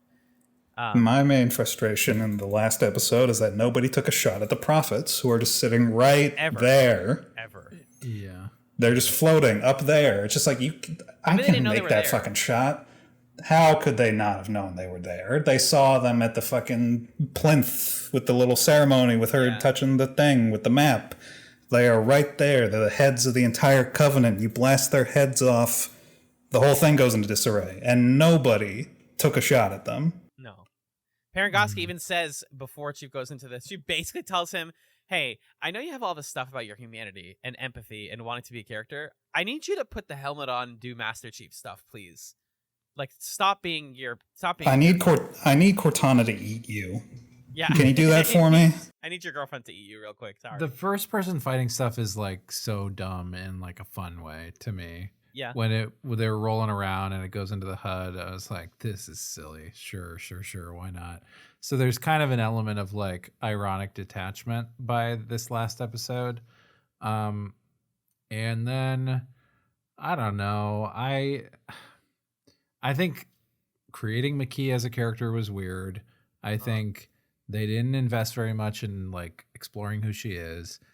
And also I liked her interaction with Halsey and Halsey like manipulating her. And I was like bummed when she got shot. And I thought it was cool that Kai was the one who did it, because that then you leave feeling like, ooh, that's, what do we do with that? And that's kind of a fun going into season 2 question of where does that leave John? Yeah. Where does that leave how he feels about the other Spartans? And this wasn't even like a Spartan. John's kind of dead, so I don't know if we're going to get a whole lot out of that. We don't know. I mean, maybe he's dead. maybe not. I don't expect anything out of the show. They could bring him back in the first 5 fucking minutes. I But think if they they were to will. I have, feel like that's what they're gonna do. if they were to have Exactly. any Fucking- standards, it would be the end of the season. He comes back, but they don't have any standards. Fucking Halo 5, they were just like, oh, Cortana's here. Don't worry about it. She's like God now. Oh yeah, let's talk about I Cortana. think they're gonna bring him back right away, and I think season 2 is gonna be like him and Cortana are buds, and it's like about them, the two of It's them. gonna be the show that people wanted the first season to be. I liked where Miranda ended up, and the moment where she felt like she one-upped her mom. Or I really like the weird scene where she goes to talk to Halsey and say like, "Hey, let me take over this stuff," and Halsey just emotionally manipulates her and says like, "Man, I really never wanted to be your mom, and I'm so sorry about that." And she cries, and Miranda's response is, "Whoa, what just happened to me?" Okay, Isn't that the I'm gonna clone walk of away Halsey now. though? That's not even. Is that even Halsey? I'm talking about when she goes to Halsey's apartment, Oh. and then Not the and then When Halsey's just like, oh, family's not something I believe in. And it's just like, well, you better start believing in it because it exists. That's the foundation of like the human condition, and the structure of society is based on family interaction. Nah, it seems fake. but but that makes sense to me that her character doesn't like that's one of her fatal flaws is she like doesn't get that right. Understand a cohesive family unit. Yeah. And that's like the root of, and then Captain Keyes is like, you ruin every relationship you're in. It makes sense to me that she just That's a doesn't good part. I wrote that down. That's a maintain good part. relationships. And then I liked the scene where Miranda is telling Halsey, "We're gonna execute you." But then Yeah. it's the clone and stuff. I don't know. That stuff worked for me. The Miranda Halsey relationship I thought was pretty good. What I want to know is why the doctors were trying to resuscitate her before they found out it was a clone. You were going to execute her. You have to. She has to be alive. She has to be conscious to execute her. You can't. I execute don't unconscious. think like when someone's slated for execution, they're just like, okay, if they happen to die, then we'll just let them die. I feel like that Yeah. in real life, they probably also would try to keep someone alive until the moment of legal Yes. they would've. execution. I don't know. Seems a waste of doctor Xander, time. It's just I- like we. I love you, Xander. I have two. You're on nitpicky death notes. row, but we're gonna defibrillate you. We want the satisfaction of putting you on the gallows. No, it's not status. It's a legal thing. They have to be alive and conscious to execute them. What legal thing do you need if it's just like we're gonna kill you, but you're dead now? You Fuck. have to understand. Hey, you're about to be. Oh my god, Christ on a cracker. I have two nitpicks about the final scenes of the episode. One of them actually I Okay. just thought was kind of cool. That part where McKee, she like eats all of the Covenant off the plateau, like makes no logical sense. Like, where is this plateau located? Why? This is like you've knocked people off the map, basically. I mean, nothing about the Forerunner artifact makes any sense because it just does whatever the scene needs it to do. Yes. This is a Sometimes problem. it melts people. Sometimes it bumps them back. Sometimes This has been a problem ever Sometimes since post like Halo 3. Writers have just been like, what's a Forerunner artifact do? Whatever we need it to do. Not Forerunner stuff in the Halo trilogy was like, it was a specific thing. It had a button. You press it, it does a certain thing because it's a piece of tech. It's not just a fucking rock. Touch And if I it. just touch it, it's going to like blow up the moon and give me visions of my dad beating me. Yeah. It's Yeah. the worst MacGuffin of the series. Yeah, we also didn't really talk about at all the fact that I do think it's really dumb that John and McKee are like chosen ones and they're two of only a few people who can interact with the Forerunner artifacts. Because it's a like shitty retake on like somebody looking at humans being able to interact with Forerunner stuff and being like, oh, well, that's super. Why don't they? Because it's born of the scene Halo 3 where Truth takes Johnson's hand and puts it on the button and then all the halos turn on. Where it's like, oh, well, we can't have that. It has to be only specific people can do that. And it's just like, it's not a problem if that scene wasn't written dumb and there's actually like a need of intent to be able to activate one of these fucking artifacts. Because then it's like, why was Truth trying to convince Johnson to press the button if he could just take his hand and put it on it and activate it anyways? Right. He needs his actual like will behind it to activate the thing. Then your thing can make sense. Then it can be any human then, because just like, well, then you still need to convince them to activate the thing. But now we're just like, oh, the chosen one, the blessed one. You'll bring that fucking guy in episode 2 crawling around on the floor. Like, what the hell are we doing? That was terrible. Why did he show up in Quan's vision quest? Does this guy have a contract? I fell asleep partway through episode 2, or like most of the way through, and I woke up in the middle of that scene, and I was like, I'm not going back to watch where this started. This is reprehensible. What's happening right now? What I want to know is how this guy knew the Covenant language, so that he knew what Halo was. That's my question. Yeah, who knows? I think they could have done the whole John McKee thing without their chosen ones. Like, it's interesting to me to think that McKee is just like a random human that the Covenant kidnapped, and there's nothing particularly special about her except for the fact that what you're saying, Xander, she's been indoctrinated to want to help the Covenant find Halo and then do the same plot, but we don't have the stuff where it's like your DNA. Oh my God, your hearts are beating at the same time. This is incredible. Overlay the vitals, because I can't just see the fact that they're matching it perfectly already. I need a picture book. I'm like a PhD level scientist, but I can't read. Yeah. It's just, it's a little silly. Another couple of quick hits. Kai killing that shitty little worm by like fucking slamming him against the wall or whatever. It's awesome. Amazing. One of the best moments in the show. Easily. All the Halsey stuff is just trying to reinsert into the canon the post 343 Halsey cope. Yes. Where they're just like, oh, Halsey wanted to evolve the human race. Just like, no, Halsey wanted to blow up the outer colonies because she thought that civil war would destroy the human race. And so she stole children to do it. That's what she wanted. She wasn't right. That's all it was. It wasn't this like, oh, the next stage of human evolution nonsense, because they're not the next stage of human evolution, because this was an iterative process. Even in her program, she wanted another class of Spartans. So it's like, so this was just a stepping stone. Even if this was we want to get to the next step of human evolution, the Spartans aren't the end results. They're just part 1 of whatever stupid plan she would have. Okay, now my complaint here seems really moot, but I'm just going to say it anyways. In that final scene, what broke me out of it entirely was they're like, okay, there's a decent number of enemies. We finally see grunts in episode 9. We don't see grunts for like no. We did have them in episode 5. There was the one that kicked the guy out of the driver's seat, and the other one who fell from the dropship and punched a Marine in the mouth. Oh, that was pretty cool. I forgot. And then there was the jackal that like stabbed 5 of them. I know. Because I specifically wanted to hear the grunts do the little, So they're fighting the grunts. They're like, oh yeah, this is totally doable. We just have to run up there, and there's the boss. And then Cortana's like, I don't think there's any more enemies. My sensors don't detect any. Wait, they're underground? There's 6 trillion of them. And it's like, what rule did they establish? And they didn't need to like say it, but why can't Cortana detect enemies underground? Does her sensor not? Is it a radar?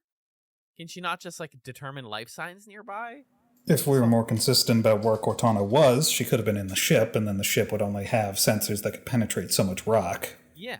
Though even then there wouldn't be, like, how far up does it have to be before, like, how crowded were these guys in these tunnels? Yeah. Past the sensor port where it's like, oh, there's hundreds of them. Just like, how many fucking more were there then? Yeah. And it's just so that they can like. Why weren't they all above ground? Yeah. And then thing I also just sincerely, genuinely liked. So Riz, it seemed like she was gonna die, but then they fix her up. They cauterize her wound by literally hot wiring her. Like they pull a wire out of the wall and like use it to cauterize her wound. And that was silly to me, because it's like, it's exposed bone and muscle. Burning it's not going to help anything. But it's not even like bleeding out. You cauterize something because you're like bleeding profusely. She was barely even bleeding. No, I think from this scene in isolation is like one of the things that bums me out the most about Halo is the metaphor works. You're hot wiring a person. Spartans are like dehumanized such that we fix them by hot wiring them. But in practice, what it is you put a live wire in somebody's bone. That doesn't fucking make sense. So like, if you can separate real sense and logic entirely and just think about this moment as like, here's what Spartans are. They're like cars. We can hotwire them and then they get fixed. Then it kind of works. But otherwise, it's fucking goofy. as heck, and that's what I have. Well, it wasn't even like hot wiring. It's like Cortana took like a gas line that's actually just like a drink hose that they took from the fucking buffet, and I was just like, I'm just gonna blowtorch her chest, and that'll do it. It wasn't like electrical anything. I was like, we have biofoam, we have stuff that is supposed to seal wounds like this. We're just not going to use pick that. Me up. They have biofoam. Sorry, shit posting. Can I get some closing thoughts around the table, Magellan? Closing thoughts, Halo TV series. Should you watch it? You're saying? Yeah. I liked it. I'm Good. just gonna say that. I don't think it's a good show. I think it has serious problems with how it thinks about or chooses not to think about power and the military and just how human society works. So don't come here expecting for it to like handle things responsibly. But if you are willing to, turn your brain off and watch a show that has a set of beats and moments and images that function in a way that you could predict them to, Halo is that and does that, and I was entertained, and that's my take on it. So it's stupid and bad and entirely watchable. If that sounds interesting, you should probably watch it. Xander, should you watch Halo? It's terrible. Don't watch it. Okay. Fair and valid. That's about all that needs to be said. Every episode was pain. Alan, what if I was like, I fucking loved it? No, I'm glad. I really do sincerely appreciate these differing opinions, and I think we're giving the listener a lot to think about if they're going into like, maybe a Halo fan's listening to this and they're like, oh, I really want to try it. Like, what's good about it and what's not. I think if you care, like I said earlier, if you care about things like rules and consistency and like rich, detailed storytelling, I don't think you should watch Halo. If you want to see some first-person fight sequences, just find a compilation on YouTube. You don't have to watch 9 hours of it. I will check out season 2 because I am a glutton for pain, and I just want to see how quickly they give John his brain back. But I actually lean. This is the first for me. I overall think I lean towards you should not watch Halo on Paramount Plus. Even with caveats, there's too many caveats to say that. So yeah, that's what we got, folks. Intense conversation with the chats, folks. Xander, I want to start by saying thank you so much for being here with us in the space talking about Halo. Woo. Yeah, no problem. Is there anything you'd like to plug or recommend to people on the internet? Watch Forward Unto Dawn for better Halo TV. Amazing. Nice. Magellan, can people find you on some other podcasts? Yeah, you can hear me on Super Smash Echoes. It's a video game podcast where I talk about games that are related to characters in Super Smash Brothers, either games that they're from or games that echo those games. And I do it with my friend Justin, and we do an episode about once a month. So hopefully it's a non-obtrusive addition to your podcast feed, where if you like the way we talk about TV on chats, I think you'll like the way we talk about video games over on Super Smash Echoes. Alan, what about you? I can be found on chats as well, and I have another main podcast. It's called The Hunter's Quorum. My friend Six and I talk about monsters from the Monster Hunter franchise of video games, and rate them based on things like their appearance and the armor sets that you can make from them. And if you're into Monster Hunter, or you're into people talking about video game characters and looking at a wiki and making really funny jokes, I definitely recommend listening to The Hunter's Quorum. We have some very fun guests, and it's a good podcast. I'm also the main producer on Talking Marketing, which is a marketing podcast hosted by the American Marketing Association of Boston. I think that covers everything. Let's do a quick pluggy zone. Okay. You can get in touch with the show in a couple ways. You can email us at chatspod@gmail.com, where you can make suggestions for shows you want us to watch on Should You Watch, perhaps. We do this particular thing once a month. You might also be listening to this show, by the way, we didn't say this earlier, on the Should You Watch feed specifically. We do a whole podcast weekly called Chats, a Television Podcast, so you can find the main feed, which includes Should You Watch episodes over there, We're currently starting. Well, let me think. We're currently finishing up the third of our delving into shows that were canceled way too soon, and we're going to be starting a brand new season pretty soon, which is pretty exciting. So Chats Television Podcast in general, you can contact us, chatspod@gmail.com, follow us on Twitter @chatspod. You can join the subreddit, reddit.com/r/chatspod. You can join the Discord if you ask nicely, or if you support us on Patreon at patreon.com/chatspod, where you can support us at $1, $3, or $5 a month. $1 gets you on the Discord, gets you some old random stuff. $3 gets you some regular monthly bonus content of varying types, and $5 a month gets you thanked at the end of every episode of our main feed show. And that is pretty much that. You can check out our website, chatspod.com. You can support the designer of our podcast art, Camilla, at Camillastrator on a variety of platforms. And you can rate us on Apple Podcasts or Spotify or whatever. You can recommend us to a friend. All that stuff is greatly appreciated. And yeah, that's that. Thank you for listening to Should You Watch. We'll be back in a month to watch a different show. Do we want to announce? Do we usually announce it here? If we're not sure what we're watching, then we put it in at the end before the episode comes out. So it'll be like a little postscript. Okay. We will have a little thing at the end where we say what we're going to watch because we haven't decided yet. But join us in June for whatever that's going to be. Yeah. Thanks once again to Xander for joining us. This has been super fun. And I hope you enjoy listening to this episode and no others. You should be watching. No. Is that what we say? You should be watching? I just read it. No, you should be watching. We say, you say hello, but we say goodbye.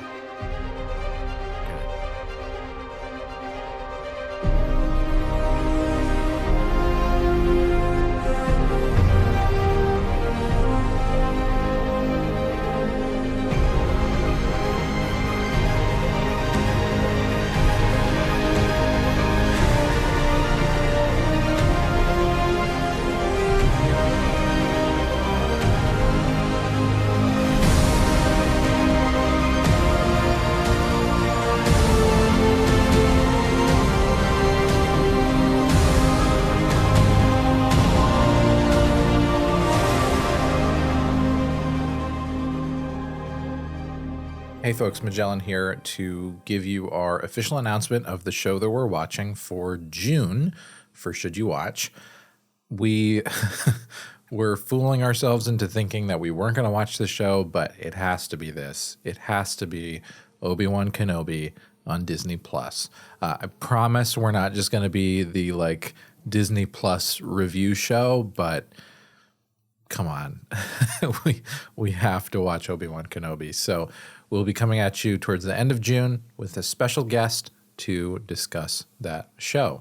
Thanks again for listening to this episode of Should You Watch. Thank you again to my brother, Xander, for joining us.